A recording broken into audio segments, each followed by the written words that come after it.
Bismillahirrahmanirrahim. Assalamualaikum warahmatullahi wabarakatuh. Apa kabar anak-anakku semuanya? Kembali lagi bertemu dengan Misari pada pelajaran fikih ibadah. Kali ini kita akan mulai fikih ibadah bab yang kedua.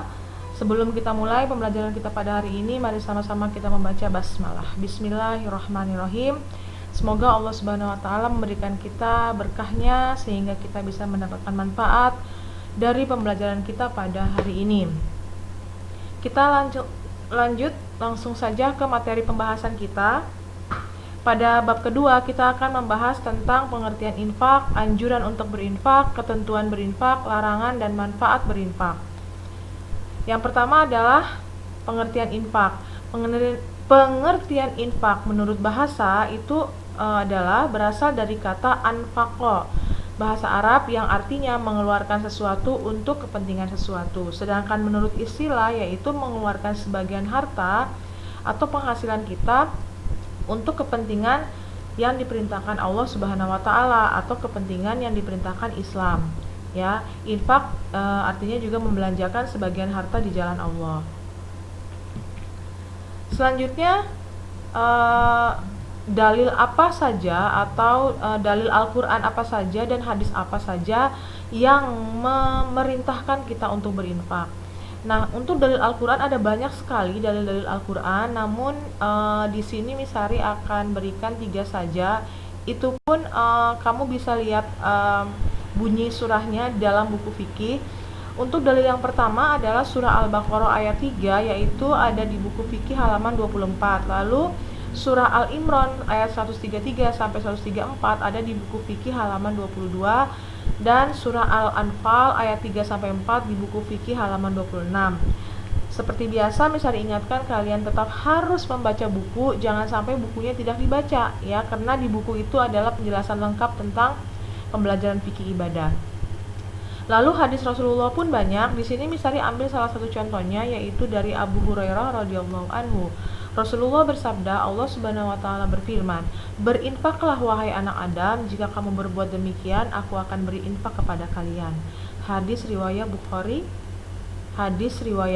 dan Muslim, ada di buku fikih halaman 30. Nah, Rasul bersabda, kalau kita berinfak maka Allah juga akan berinfak sama kita.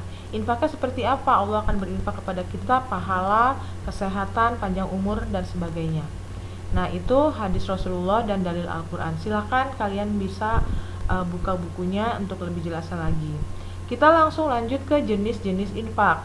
Jenis-jenis infak itu ada 3, yaitu sodakoh, hibah, dan hadiah. Kalau sodakoh adalah memberikan suatu barang kepada orang lain yang membutuhkan dengan ikhlas, hanya berharap ridho Allah Subhanahu wa taala. Ya, sodakoh ini biasanya untuk orang-orang yang sangat membutuhkan. Sedangkan hibah atau hadiah ini sebenarnya tidak ada perbedaan, hanya dari niatnya saja. Kalau hibah itu tujuannya itu memberikan sukarela, tidak mengharap imbalan apapun, ya hanya memberikan saja supaya orang itu senang, bahagia. Sedangkan kalau hadiah biasanya kita berikan untuk memberikan penghormatan, penghargaan atau rasa terima kasih yang menumbuhkan rasa saling menyayangi. Jadi kalau kita jelaskan lebih rinci, bahwa sedekah itu memberikan sesuatu pada orang lain, dan pada umumnya yang diberikan itu orang yang tidak mampu, dan pemberinya tersebut mengharapkan pahala atas sedekahnya tersebut. Sementara itu, hadiah dan hibah hanya dibedakan pada niat pemberiannya. Contoh, seseorang memberikan sepasang mukena pada guru saat ia sudah lulus sekolah. Ini kemungkinan niatnya untuk penghormatan dan tanda terima kasih kepada gurunya. Ini contoh hadiah. Sementara itu hibah itu memberikan begitu saja tanpa niat apapun. Tadi ya, hanya ingin membahagiakan seseorang, itu hibah. Ya. Lalu kalau yang sedekah tadi dapat pahala, ini hadiah dan hibah dapat pahala nggak? Ya sudah tentu pasti dapat pahala. Pahalanya sama dengan pahala bersedekah ya. Allah akan memberikan pahala sama dengan pahala bersedekah karena kita membahagiakan orang lain. Lalu kita masuk ke anjuran untuk berinfak. Anjuran untuk berinfak itu ada 2, infak wajib dan infak sunnah. Yang kita bahas pertama adalah infak sunnah dulu. Infak sunnah itu terdiri dari zakat, kafarat, dan nazar. Zakat itu contohnya zakat fitrah dan mal atau zakat harta. Nah, ini wajib dikeluarkan. Lalu kafarat itu artinya denda, denda yang wajib dibayar oleh seseorang karena telah melakukan perbuatan yang dilarang Allah Subhanahu wa taala.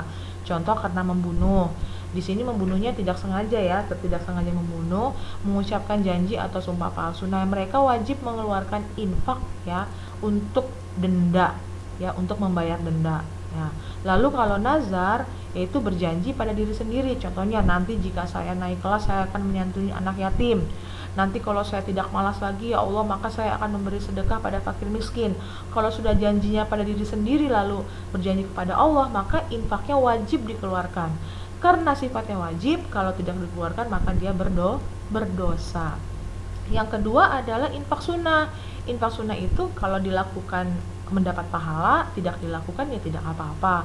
Contohnya kepada fakir miskin, kepada sesama muslim, infak kepada yang terkena bencana alam, untuk pembangunan masjid. Nah, ini adalah contoh-contoh infak sunnah, dan masih banyak contoh yang lainnya yang sunnah dilakukan. Jadi tidak dilakukan juga tidak apa-apa, tapi kalaupun kamu melakukannya maka akan mendapatkan pahala.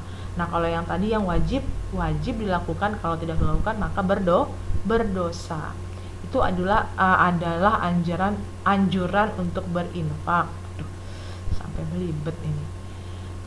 Oke. Kita lanjutkan tentang ketentuan-ketentuan berinfak. Ya, ketika berinfak kita harus berinfak sesuai dengan kemampuan rezeki yang kita punya ya. Jangan dipaksakan, kita nggak punya uang terus kita memaksakan diri untuk berinfak yang tidak sesuai dengan kemampuan kita ya, itu jadinya terpaksa ya. Jadi kita berinfak sesuai dengan kemampuan rezeki. Lalu berinfak diutamakan untuk hal-hal yang penting ya. Hal-hal yang penting itu berarti hal-hal yang benar-benar urgent, yang benar kalau misalnya orang itu nggak diberikan infak nanti dia mati atau kelaparan. Nah, diutamakan untuk hal-hal yang penting. Misalnya kita berinfak untuk membangun sekolah yang udah mau hampir roboh gitu, atau masjid yang sudah mau hampir roboh ya, itu namanya berinfak diutamakan untuk hal-hal yang penting. Lalu berinfak kepada yang lebih utama, yaitu orang tua, kerabat, anak yatim, fakir miskin, dan orang dalam perjalanan. Orang tua kita infak karena orang tua adalah orang yang sudah membesarkan kita. Bukan berarti orang tua tidak punya apa-apa, tapi kewajiban kita sebagai anak untuk membalas semua jasa orang tua, walaupun jasa orang tua tidak akan terbalaskan. Kerabat di sini adalah tetangga kita yang paling dekat, setelah itu tetangga jauh ya. Orang-orang saudara kita yang terdekat, tetangga-tetangga kita, lalu saudara-saudara kita yang lain, kita wajib memberikan infak. Sebelum kita memberikan ke orang lain, kita lihat dulu kerabat kita ada yang susah nggak gitu. Kalau ada yang susah, maka kita dahulukan yang susah dulu, lalu kepada anak yatim, lalu fakir miskin, dan orang-orang yang dalam perjalanan ya, perjalanan jauh fisabilillah. Lalu yang keempat adalah berinfak dengan harta yang baik dan halal ya. Ini harus baik dan halal ya. Hartanya baik tapi nggak halal, banyak tapi nggak halal, nah tidak akan mendapatkan pahala, sia-sia jika kita berinfak dengan harta yang haram. Itu ketentuan berinfak. Lalu setelah ada ketentuannya, ada pula larangannya. Larangannya ada beberapa nih. Yang pertama, berinfak bukan untuk mendapatkan pujian. Lalu tidak untuk memamerkan kekayaan. Ya, pujian, memamerkan kekayaan ini mirip ya. Ingin dipuji, wah keren lu uangnya udah berinfak di mana-mana. Lalu memamerkan kekayaan, wah kaya raya ya katanya. Makanya dia infaknya di mana-mana. Kalau sampai dalam hati kita ingin mendapat pujian dan memamerkan kekayaan, maka terhapuslah infak kita, pahala kita, seberapapun banyaknya yang kita sudah berikan kepada orang lain ya, akan terhapus pahalanya sia-sia. Yang ketiga, tidak mencari perhatian, simpati atau dukungan. Misalnya nih, ada orang memberikan infak kepada suatu masjid dengan harapan semua orang yang sholat di situ memilih dia untuk jadi misalnya jadi ketua RT, ketua RW, bupati, wali kota ya, mencari perhatian, simpati. Nah, dia memberikan sumbangan banyak gitu. Nah, itu kalau ada niat seperti itu hanya untuk perhatian dan simpati atau dukungan orang, maka tidak akan mendapatkan pahala apapun di sisi Allah ya, seberapapun banyak yang dia kasih. Lalu yang keempat, tidak untuk merendahkan atau menyakiti orang lain. Apa ini maksudnya? Kita berinfak tapi kita merendahkan orang lain. Berinfak tapi kita menghina, nih saya kasih nih dasar orang miskin misalnya ya, seperti itu. Nah, itu juga akan menghapus semua pahala infak pahala kita di sisi Allah. Nah, Allah tidak akan mencatat sebagai kebaikan ya, malah akan dilaknat sama Allah. Kenapa? Karena dia telah menyakiti dan merendahkan orang lain. Ini adalah larangan-larangan ketika kita berniat untuk berinfak. Terakhir adalah manfaat infak, yaitu mendekatkan diri kepada Allah, ya, bekal kehidupan di akhirat kelak, sebagai modal dakwah dan perjuangan Islam. Dakwah dan perjuangan Islam butuh didukung dengan finansial, keuangan, ya, untuk membayar para ustadz yang sedang berdakwah, untuk membetulkan masjid dan segala macamnya. Itu butuh keuangan yang banyak. Sebagai apa? Sebagai mendukung para pendakwah dalam perjuangan Islam, menyebarkan kebaikan-kebaikan Islam. Nah, bagaimana caranya seorang ustadz bisa berdakwah kalau perutnya lapar, anak-anaknya tidak sekolah, istrinya tidak makan, dan sebagainya. Nah, itu adalah modal dakwah untuk mendukung perjuangan-perjuangan Islam, ya. Lalu untuk membantu perekonomian umat Islam, kita tidak bisa menutup mata bahwa banyak orang miskin itu, bahwa Islam itu selalu dicap sebagai agama yang miskin. Oleh karena itu, infak sodako kita itu membantu perekonomian mereka supaya mereka tidak minta-minta lagi di jalan, tidak mengemis, ya, bisa memenuhi kebutuhannya. Nah, kenapa? Karena kalau bukan kita yang membantu, siapa lagi, ya? Pasti umat Islam yang membantu sesama umat Islam yang lainnya. Oke, selanjutnya kita sudah sampai di yang terakhir. Kita sudah sampai di pembahasan yang terakhir, ya. Manfaat infak, larangannya, lalu ketentuannya. Terus apa lagi nih? Anjuran untuk berinfak sudah kita bahas, ya. Lalu ini adalah jenis-jenis infak, sedekah, hadiah, hibah, dalil Al-Quran dan hadis, pengertian infak menurut bahasa dan menurut istilah. Nah, misalnya harap kamu bisa memahami tentang pembelajaran kita pada hari ini, ya. Di video ini mungkin misalnya hanya ambil yang ringkas-ringkasnya saja. Kembali lagi, misalnya ingatkan, tolong dibaca bukunya, di situ lebih lengkap. Jangan oh ya sudah ada video, ya sudahlah nggak usah baca buku. Jangan, karena di buku itu kamu bisa lebih memahami dengan baik apa tentang pengertian infak dan lain sebagainya.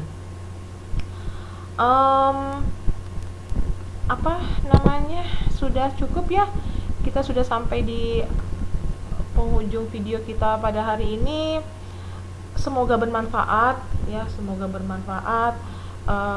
Semoga kamu bisa mengikuti pembelajaran dalam keadaan apapun, ya. Selalu diberikan keberkahan, kesehatan oleh Allah Subhanahu wa taala. Kita sama-sama berdoa semoga pandemi ini cepat berakhir, kita ketemu di sekolah. Jangan lupa kamu sering-sering kunjungi YouTube SDIT Al-Amanah, official SDIT Al-Amanah, subscribe, like, share, lalu bertanya di Google Classroom. Aktiflah kalian di Google Classroom, jangan diem aja. Jadi misalnya nggak tahu nih yang ikut belajar daring ini siapa aja, karena kalian nggak aktif dalam bertanya atau ngechat di Google Classroom. Tanya apa saja yang berhubungan dengan pembelajaran. Kurang lebihnya mohon maaf. Wabillahi taufiq wal hidayah. Wassalamualaikum warahmatullahi wabarakatuh. Sampai jumpa lagi di video selanjutnya. Bye-bye.